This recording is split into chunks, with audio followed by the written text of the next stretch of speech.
Le problème, c'est que tout simplement, une toute petite partie de la population, des privilégiés, a fait sécession et a décidé de faire du chantage à l'impôt en disant aux États, si vous m'imposez un taux que j'estime trop élevé, eh bien, je partirai. Et ça fait maintenant 40 ans que nous élisons des responsables politiques qui s'appliquent à nous expliquer pourquoi on ne peut pas les imposer comme les autres. Mais ce n'est pas ce qu'on leur demande. Nous, ce qu'on leur demande très simplement, c'est de trouver les solutions politiques pour pouvoir les imposer comme les autres. Les sommes qui sont captées ainsi par les privilégiés, elles sont considérables parce que vous avez les dispositifs fiscaux que Emmanuel Macron a fait adopter au début du quinquennat qui, en 2019, au bénéfice des 1% les plus riches, vont coûter 30 milliards à la nation. À cela s'ajoutent les intérêts de la dette publique, c'est 40 milliards. Et vous pouvez encore ajouter l'évasion fiscale évaluée à 80 ou 100 milliards. Donc on est aux alentours de 150 ou 170 milliards. Et je rappelle que le budget des recettes de l'État par an, c'est 240 milliards. Vous voyez, donc on en est quasiment à 3/4 d'argent qui est capté directement par les 1, voire les 0,1% les plus riches. Et pour trouver des solutions,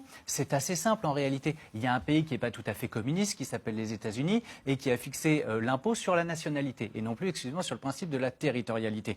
Donc ça pourrait permettre à ces gens d'arrêter de faire du chantage, d'arrêter de nous expliquer qu'ils vont aller dans un autre pays si on les impose selon des conditions qu'ils jugent privatoires et privatives. Et on pourrait faire cette solution-là. On pourrait également, parce que l'un des gros problèmes auxquels on assiste, c'est que tout simplement les évadés fiscaux, quand bien même les quelques-uns qui se font prendre la main dans le pot de confiture, sont effectivement pris la main dans le sac, ils ne vont jamais en prison.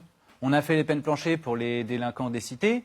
Faisons les peines planchées pour les évadés fiscaux, mettons 3 ans, comme ça celui qui est pris, il est sûr et certain d'une chose, il ira en prison. Et là peut-être qu'on va moraliser un petit peu les comportements, parce que quand vous avez un SDF qui pique dans un supermarché une banane et un paquet de gâteaux, il prend 2 ou 4 mois de prison, je suis désolé, quand vous avez quelqu'un qui vole dans la caisse de l'État des millions et des millions, il doit savoir qu'il n'aura pas d'autre issue que la prison.